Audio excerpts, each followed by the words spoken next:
Namaste, Jai Bharat. Let me make a distinction between classical Marxism and neo-Marxism. Classical Marxism must refer to Marx himself, Engels of course with him, and Lenin most importantly, and Mao with a pinch of salt. And neo-Marxism, we have all these people like the critical theory people, Antonio Gramsci, Louis Althusser, a lot of people like that. Now, there I find a lot of gaps between classical Marxism and neo-Marxism, though neo-Marxists implicitly or explicitly claim some kind of refinement with Marxism which is inappropriate.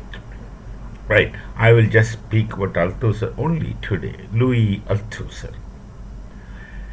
Althusser makes a distinction between fundamentally two Marxists.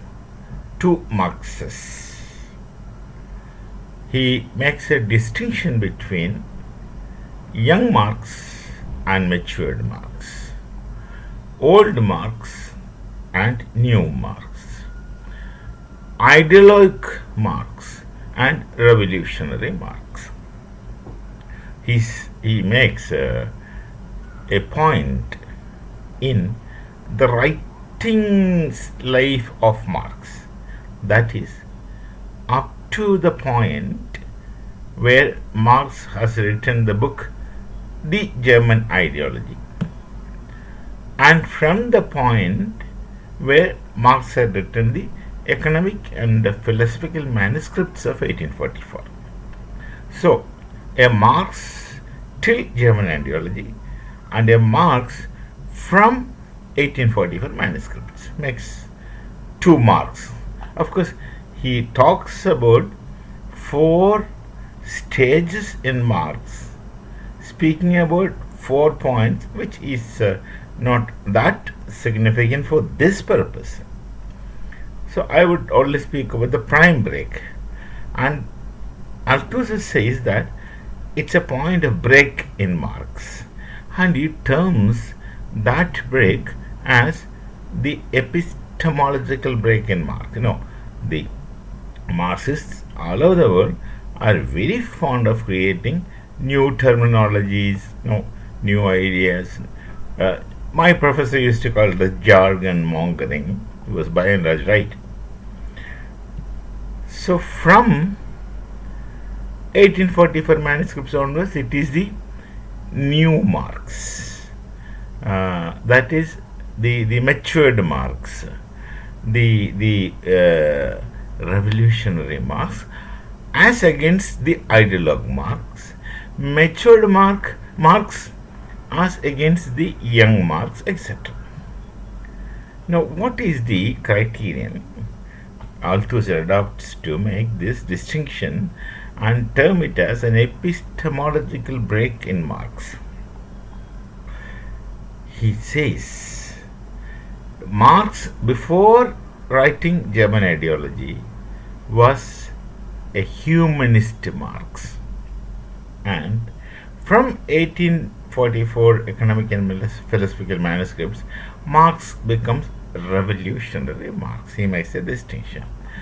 Now, humanist Marx and revolutionary Marx, he makes that distinction, and many people uphold it, many people laud it, but it's very, very inappropriate in my understanding. First of all, let's understand what Althusser means by humanism. Humanism concept in its archetype can well be attributed to Marx.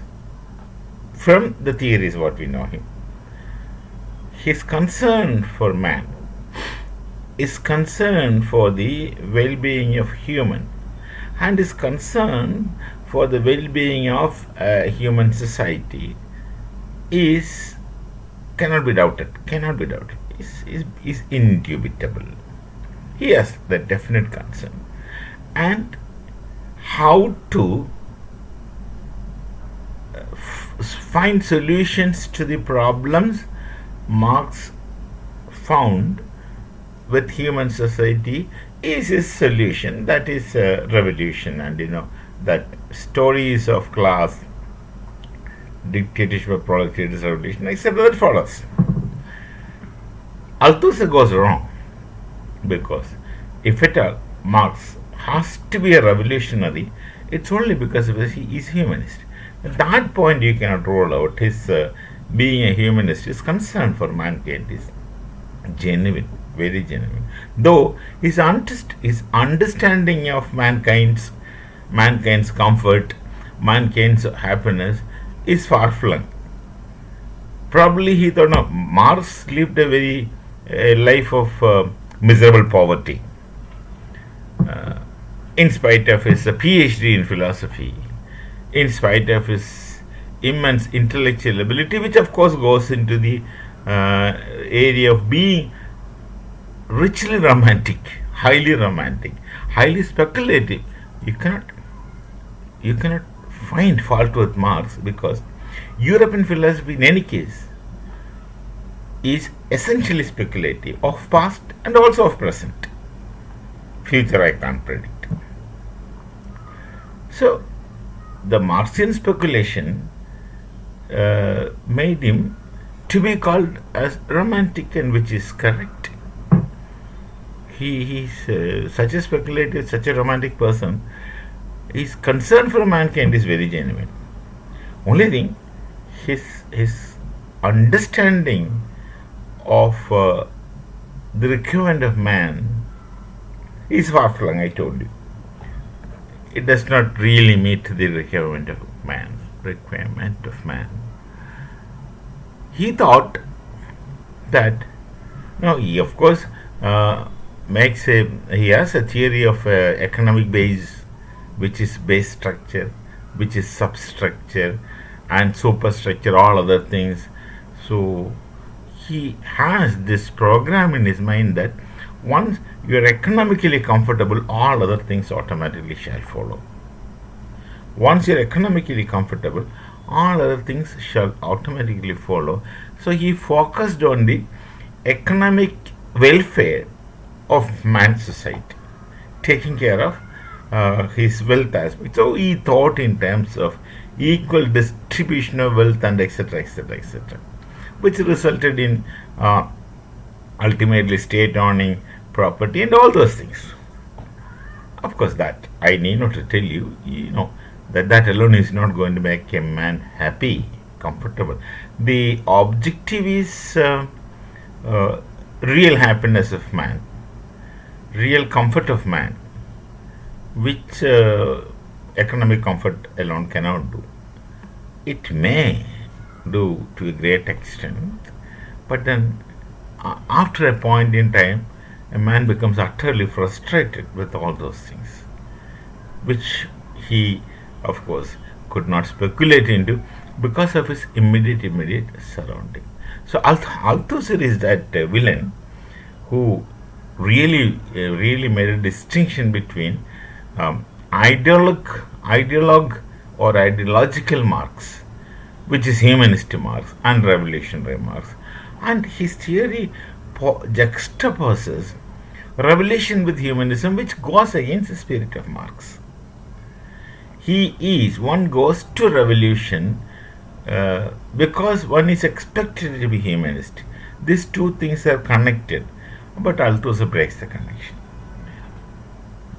and then goes on. So the problem with neo-Marxists are, except for two people as I understand, one is Antonio Gramsci and another one is Vladimir Lenin. Except these two, I wonder how many of the people have really got the spirit of the entire Marxian theories. Marx wrote a lot of books, and all of them are speculative, including Das Kapital. Very speculative, but one can take instructions from speculations. and you have to translate those instructions into practice. That is why Gramsci calls for respect. He terms Marxism as philosophy of praxis to mean practice. He has that. He understood that point. And Lenin, of course, he tried his best to put Marxian theories into action, function, practice. Except these two, most people are beating around the bush or remaining at surface level, very peripheral, thinking that they know, understand. So we find a lot of Marxists like that, who think they understand, but then the spirit of Marxism or Marx is hardly missing. Even in Engels, sometimes you miss the spirit of Marx, but he did carry a spirit. Unfortunately, that spirit is only speculation. That made him romantic. So the theory can't work, and it never worked. But his intention really calls for respect, his concern for mankind. He thought that if man's fundamental needs are met with, he shall be happy. But he doesn't understand at that point in time that when everything is given, man would still want things more. The nature of man, in understanding the nature of man, Marx gets into high reductionism. He reduced the concept of man into a frame which he speculated. He speculated a frame into which he fitted his speculation about man, which goes far from reality. Man is a dynamic nature, he keeps changing. Otherwise, he is not alive. The moment you are static, you are dead. Man is dynamic. So his requirements will never end until he reaches a state of philosophical resignation is sufficient, which is rare indeed. Even then, if it is in philosophical resignation also, there must still be a longing towards the transcendental, which Rodolfo later said as the fundamental intentionality of human consciousness towards the sacred. It's there. So you cannot limit man's thinking when he is free to think. Under compulsions, of course, situation becomes different. Then we may well say that man ceases to be functional or active or dynamic. So a lot of things interesting and not interesting at the same time. We may meet again with something more of confusion. One of my area is to discuss confusion. So many confusions, and you can't call Marx a revolutionary because either being revolutionary is antagonistic to being humanist. That's an impression Althusser gives, though he doesn't explicitly speak of. Otherwise, why he should have termed it as an epistemological break. And Europeans, they speculate so many breaks very interestingly. There's break, and they say with Marx everything. There's a break in literature, break in art, etc. That comes much later. So we meet again with something else some other time. Till then, Namaste. Jai Bharat, Jai Sierra.